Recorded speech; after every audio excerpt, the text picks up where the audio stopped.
Welcome back to the Beyond the Bestseller podcast. I'm your host, Kelly Schuknecht, and today's guest is Lori Kleiner Eckert, author of High on Life. And right before this call, we were having a little conversation about the title, because the title, High on Life, high is spelled Chai. And Lori, I want you to start out by telling us first about the book and the title and where that came from. Sure. Well, let's do the title. So, Chai, Chai, which can be pronounced just as high or as chai, it's a mystical word in Hebrew. And it is pronounced high as if it's High. So that makes the book High on Life, which I am, and which I hope my readers are or can be, but High on Life with a Jewish slant. So I am Jewish. This isn't, this book is for everybody. Of course, every author is going to tell you that, but it does have a Jewish slant to it. So, and it is a book of short stories, of essays. So there's 36 essays in here, and each of them are slice of life stories. I've got a lot of years I can tell you about in the motivation field, 30 years in the motivation field. So all of my stories are kind of like life is difficult, but you can do it. And so each of the 36 stories in the book has a one-line takeaway. So for instance, there's a story that's called 30 Reasons to be Grateful at My Granddaughter's Soccer Game. And one of the reasons to be grateful is that some other grandma had her shirt on inside out, but it wasn't me. So the moral of the story, it's not rocket science, I don't claim to know more than you know. The moral of the story is there is always something to be grateful for, which there really is. Could always be worse. How about we can do it that way? It could always be worse. Right. So, and that word high, it has a number associated with it, which is 18. So Jewish folks often give gifts in multiples of 18 I for didn't good know luck. that. So it's good Okay. luck. Yeah, it's also good luck. Yeah. So. Okay. Did not know that. That's the first time I've heard that. That's fun. So, the stories, the 36 stories or so that you said are in the book, are those all your personal stories, or are they stories of other people as well? No, I'm they are. curious. Yeah. Okay, go ahead. Yeah, you're curious what? Ask me where your mind is on it.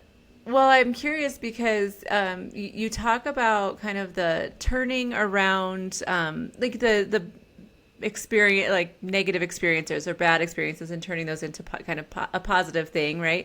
And I was like, man, I don't know if I'd have 36 stories I could put together. So that's what that was the root of my question there, is trying to get to the heart of that. Okay, yes, they are all personal essay, and I always try and make them as generic as possible so that other people, can identify with them. But, for instance, once a pipe broke in the basement, and the basement was flooded, and so then I had all of this insurance claim and weeks of demolition and putting it back together, and I was beside myself. I'm a divorced woman, so it's like, I need a man. I just need someone to handle this. But I could do it. I didn't want to do it, but I could do it, and I did do it. So as I tell the story about, do you know the movie? Oh wait, I'm going to draw a blank. It's Shelley Long, and it's The Money Trap, and it's Okay. about Mm-hmm. buying a house, and everything is wrong with it, and the workmen, whatever they ask, whatever issue, when are we going to have the kitchen, and when's the plumbing going to work? They always say 2 weeks, 2 weeks, 2 weeks, and it goes on for months.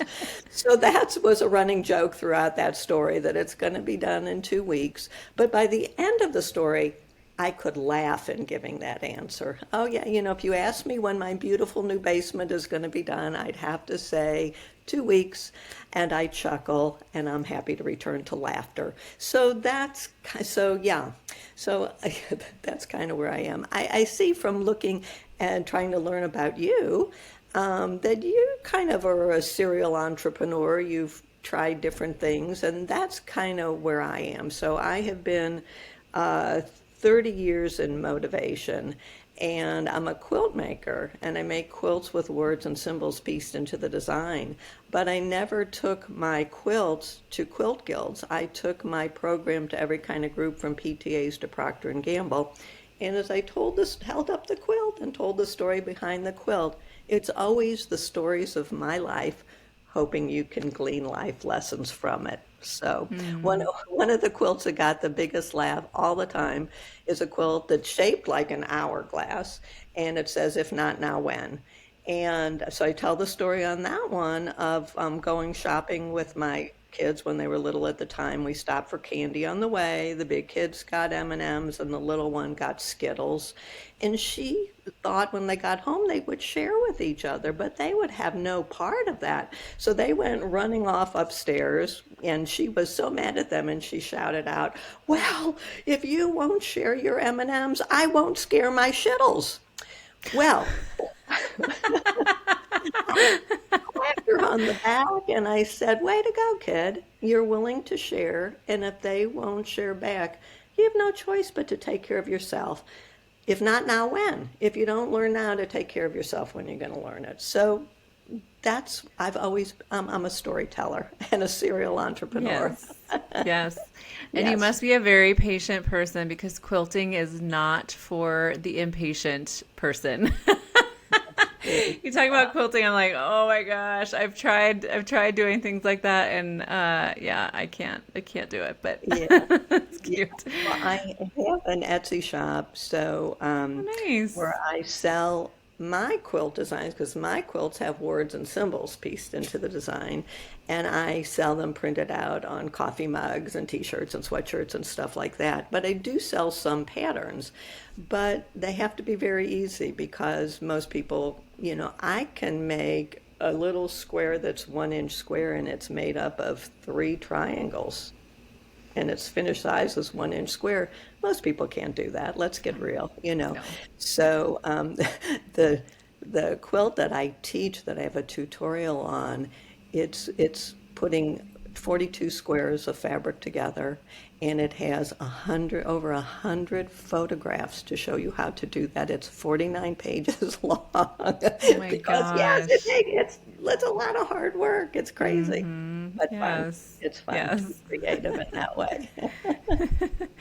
So it's interesting though, hearing you talk about the quilting, and then knowing that your book is this, I don't know if woven together is the right word, but this collection of these stories, these little snippets of your life, which is actually very much like a quilt, right? These little pieces that you're putting together into a bigger picture, a bigger end project. So with your book, you're clearly a storyteller at heart. I mean, you said that, and to come up with these 36 stories, you're turning these experiences into something you can share with people, and that just kind of, it sounds like, came pretty naturally to you. But how did you approach that writing process with those stories? Like, how did you kind of outline or identify what stories you wanted to share and put them in order in your book? That's a great question, and it is part of, through my 30 years, there are some themes that I hit on over and over again, and one of them is that we reinvent ourselves continually. So I too have reinvented myself continually. So how I got to be writing these are about 2 dozen of the 3 dozen are stories that I had written for my blog. So they're up on my website, and about 12 of them were new for the book. But how I got to write on my website, how I became a blogger, is Yeah. that so I have 5 books in print. The first 3 are by Pelican Publishing Company. The 4th one I couldn't find a publisher for, so I self-published. So that's another thing we could talk about all Yeah, day. absolutely. Yeah. And when I published the fourth book, it's like having a baby. You think you're done, but no, now you have to raise it, So Jane Friedman is a publishing guru, and Yep, yep. I I know had Jane. consulted Yeah. with her, and she told me, you need a website. I built a website. The website guy said, okay, now you have to get people to come to the website. You have to write a blog. It's like, you're kidding me. I thought I'm done writing. Okay, so I could handle writing a story every 2 weeks. So that's what I started to do. I started to, after my fourth book, which is self-published, came out, I started to write for my website, and I didn't have a game plan. Whatever was happening, I went to my granddaughter's soccer game, and there was so much to be grateful for. I mean, I found a parking place, for goodness sake. Can you believe it? So, so I just write whatever I write. And most of them are, kind of evergreen stories Yeah. but sometimes they're timely. They're, that when after COVID, when we started meeting in person, it's like, I think I like Zoom better, so I wrote about that. But that isn't something that you're going to want to read in 20 years. So when I had the idea to put these stories together, I, chose some from the website, and I'm still writing. So on that game plan of, I publish a blog the second and fourth Tuesday of every month, and I just published the 161st blog. So that is a whole lot. It's really not too hard to pluck 36 out of that. And but that's another one of my messages is that so so I should ask you how you think you've reinvented yourself at the moment, but my plan for reinvention is very simple. It has only two steps because often when we're reinventing ourselves, we're at a low point in life. Someone has died, we've broken up with someone, we lost our job, whatever. But there's also happy reinventions. You got a college degree, you got married, you had that baby, but they're all reinventions. So I have a two-step project, and it is the first step is to have a healthy routine and to stick with it. And the second one is to take one step at a time in the new direction, and it can be teeny tiny. And, Yeah. so that's how. So I reinvented myself to Yeah. help promote that fourth book. And now, oh my God, here's the fifth book. And I have to show you because it actually arrived today in the mail. It's been tied up for so many reasons, and it is finally here. So, Yeah, I'm sorry. High on Life is book 5. It's book 5, yeah. Okay, okay. So I have so many questions for you. I want to go back to, you mentioned the first 3 that you published through a traditional publisher. Give me the lineup of your books. What were those first 3 books? Yeah, the first 2 are adult picture books that are short on words and long on pictures, and they are illustrated with my quilts. So I started out to become a quilt lecturer, and I made a dozen quilts and took my show on the road. And those quilts, those I didn't plan, but somehow they work together to tell the story of the journey towards self-acceptance, which is another one of my really big issues is I'm fine the way I am. I'll believe it someday. So the first book is an adult picture book that shows these 12 quilts that I made. And it's a series of vows you might make to yourself as you start a new portion of your life. In my case, I was getting divorced after 21 years of marriage. Well, then people wanted a second lecture. They liked my lectures. And so I created another series of quilts. And that time is like I wrote 1,000 words to go with each quilt. So a picture in 1,000 words. And so the first 2 books are illustrated with quilts, but they're not how-to. They're not pattern books. They're in the bookstore. My books, Eckert was right next door to Wayne dire. Can you imagine? And actually, at a women's wellness event, I was his warm-up act once. Wow. Anyway, so all of my books are self-help kinds of books. Yeah. Anyway, after writing the second book, I realized that I liked to write, so I started to write, and I wrote a weekly column that on being single in midlife, and I syndicated that to Jewish newspapers across the country.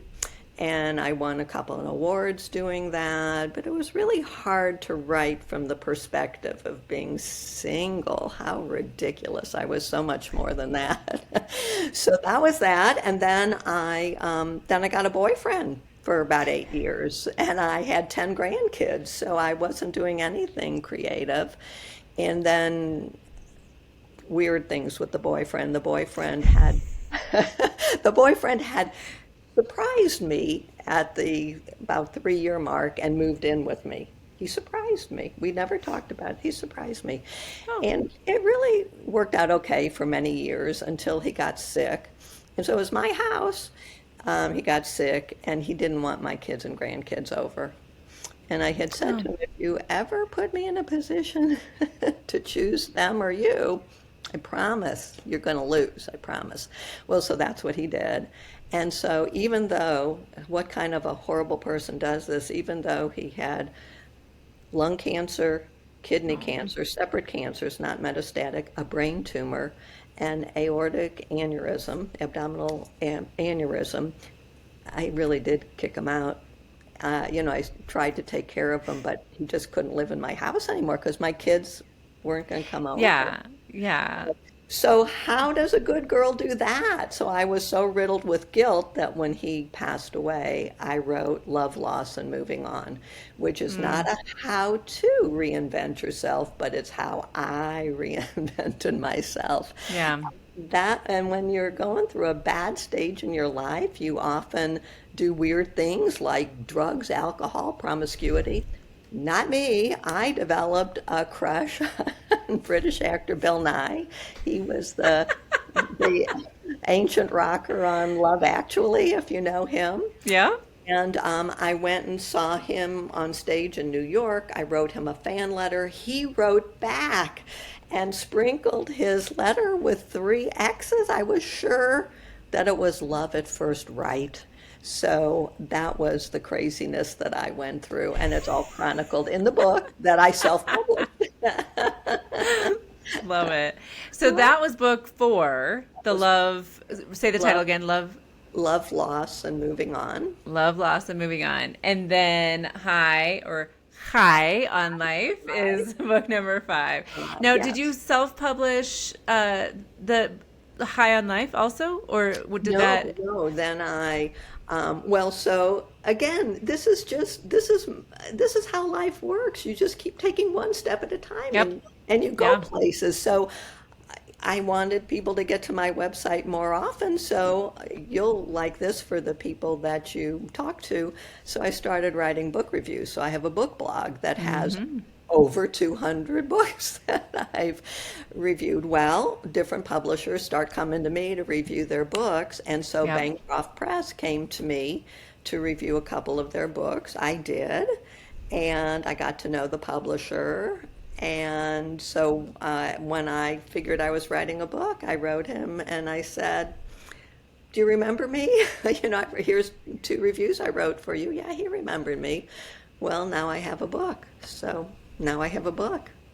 But none of it was planned, you know what I mean? Right. It was kind of like one thing leads to another. Again, that's where you are. So you are, what I saw, you are like 45 episodes into Beyond the Bestseller. So that's a relatively new reinvention of yourself, right? Yeah. I mean, so when I started my business, one of the first things I did was I was like, I need to have a podcast. And I started this podcast focused on women authors. And so I'm almost a year in. I publish 1 episode a week, and we're at episode 45. I think just came out this week. So, I feel like it's maybe that part of it is maybe not a reinvention, but an evolution of who I am, because I've had my, as you mentioned, I have my book blog. So I've had a book marketing blog for something like 15, 16 years. And that book marketing blog, I had a book review blog, and I ended up combining them. So then I have my book reviews and my book marketing content on that. So this, I feel like it kind of goes along with what I have been kind of doing for fun, but all kind of like what you were saying. It was like things I was working on, this hobby I was doing that has now kind of turned into my, now I've started my business and have, this is what I focus on fully. So, but for reinventing myself, I would say, when I lost my job in October, I was laid off. And that was when I was like, all right, I could either look for jobs and keep what I call keep being the person behind the person in the company, meaning somebody else has the ideas and I help them bring those ideas to life. Has been my 20 years in my career. Or I can start my company and I can have my own ideas and I can bring those to life. And that's what I decided to lean into and have now grown my company.